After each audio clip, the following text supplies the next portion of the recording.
Southeast Asia's nuclear ambition will require $208 billion worth of investments by the year of 2050. And small modular reactors are emerging as the preferred technology, despite the cost premium, according to energy researcher Wood MacKenzie. To find out more what it'll take for Southeast Asia to go nuclear, Roland is live at the Bloomberg New Economy Forum. Roland? Hi, Grace. Yes. Now, Southeast Asia currently has no operational nuclear capacity, relying instead heavily on coal and gas. However, growing pressure to decarbonise, concerns over energy security, and an AI data centre boom, all driving renewed interest in nuclear technology across the region. Now, to talk more about what it'll take for Patrick Maloney, chairman and co-founder of nuclear companies, to talk about implementing those changes here in Southeast Asia, he joins me now. Patrick, good to have you on the show. Great to be here.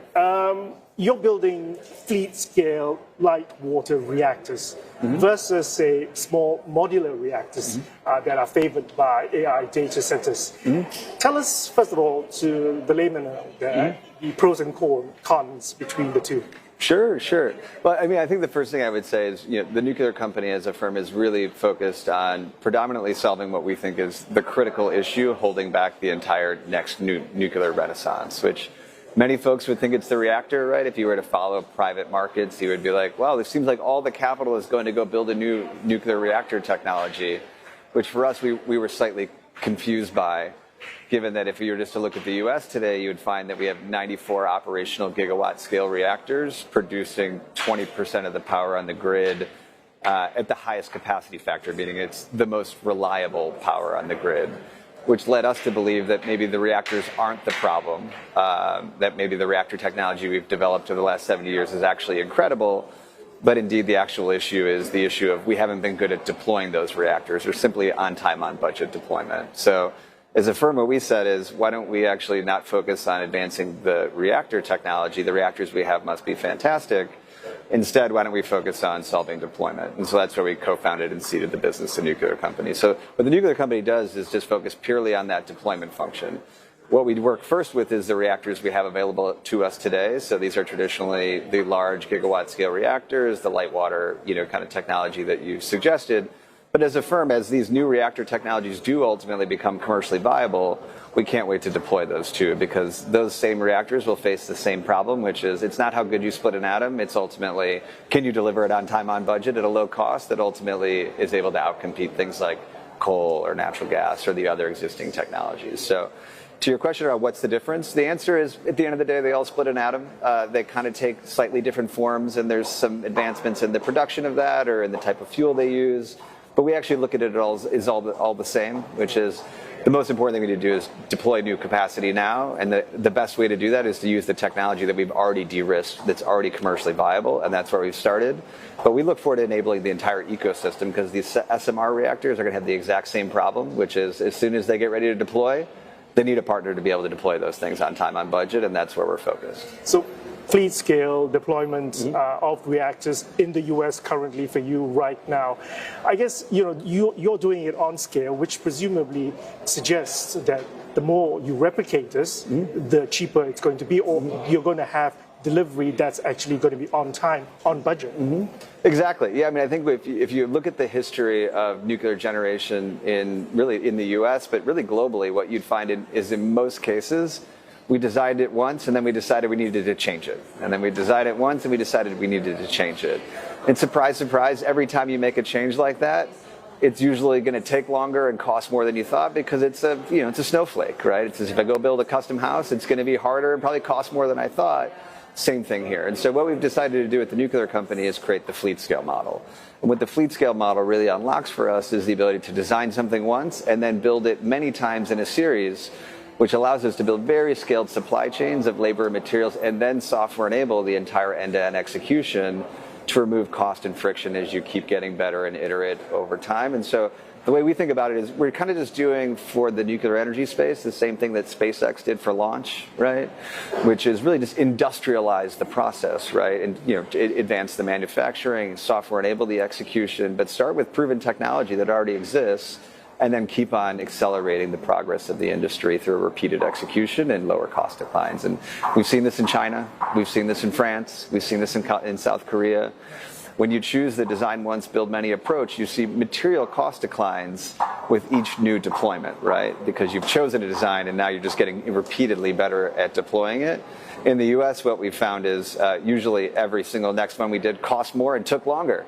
And it's because we kept on changing that process. And so we're looking for a return to rationality, but really borrowing on the lessons we've seen in Asia and in other parts of the world where they've realized that standardizing the designs gives you the capacity to deliver on time, on budget. So standardizing the design, making sure that you've done this multiple times over. It also, I guess, important that you have supply chain reliability.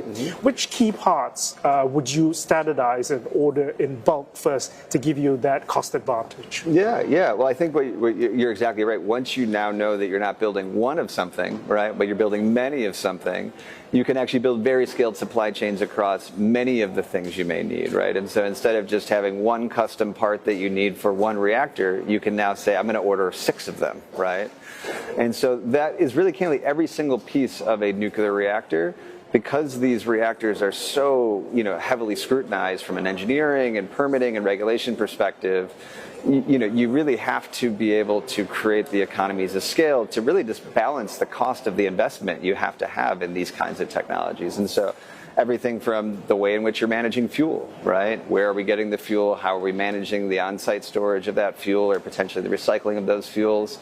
When you only have an order book of one, it's hard to create a supply chain that's not just for an N of one project, but that can actually be repeatable and scaled. But now when you're building big scaled supply chains of many products, now you can actually build the downstream businesses that are required to continually support them. So whether that's the reactors themselves, whether that's the management of fuel, the recycling of fuel, all of these new industries become unlocked and materially more sustainable when you do them at bigger scale. Okay. And the nuclear company currently only has a presence in the US. What would it take for you to come over to Southeast Asia? Yeah. I mean, I think the beauty of the way we think about the nuclear company is inevitably it becomes a global business, right? What we're building is purely a capability, and our observation is that this is a capability that's missing everywhere in the world. It's not the reactors. Those reactors, they exist. We can export that technology with some controls, of course. There's certain, kind of regulations and kind of global agreements related to it. But as a company, what we're building is the capability to design, deploy, and ultimately create operational reactors on time, on budget. And so the opportunity to come partner with countries in Asia or in Europe and say, listen, what we want to do is just purely export the capability and learning and technologies we've had to help you be able to build on time, on budget. That's 100% our mission and something that's easily transferable to a global context. And for hyperscalers like Amazon, Google, Meta, who needs like megawatts, hundreds of megawatts of power by 2030, how do you prove that your fleet build-out is capable of meeting costs and schedules as well and be comparable to small modular reactors? Yeah. Well, I mean, I think, a couple things. I mean, I think first what I would say is, when it comes to small modular reactors, again, we're very pro continuing to advance new technologies, and we can't wait to support them when they're commercially viable and ready to be deployed. The current market we live in today is a market where, all of those technologies are still mostly in the pilot phase, right? We don't have any proven SMR technologies that are currently at a commercial scale, and so there's actually nothing to deploy, right? We can't deploy them, at least in the US, because they're just not at a commercial readiness level that can be deployed. So the only thing we can do is deploy reactors that are already approved from a regulatory perspective and where we have incredible data on exactly how to do that. And in fact, many of the folks that have actually deployed those reactors work at the nuclear company. So as an example, our chief nuclear officer, Joe Kletchup, previously actually built the last 2 reactors in the United States, Vogtle 3 and Vogtle 4. And so we're already able to embed all of the learnings that we had from actually building those exact reactor technologies in the U.S. And in that case, we were able to actually see a material decline in cost from from the first reactor to the second reactor. And so in many ways, we're just continuing on what we've already learned, but now industrializing that system and software enabling the execution. Okay, Patrick, I'm going to have to leave it there. Great conversation. Yeah, and that was, of course, Patrick Maloney, Chairman, co-founder of the nuclear company. And stay with us on CNA or CNA.Asia as we bring you continued coverage from the Bloomberg New Economy Forum. In the next hour, I speak with Hyundai Motor CEO Jose Munoz. All right, looking forward to that. That was Roland Lim live at the Bloomberg New Economy Forum. And we'll have more from that gathering in Singapore coming up in the next bulletin.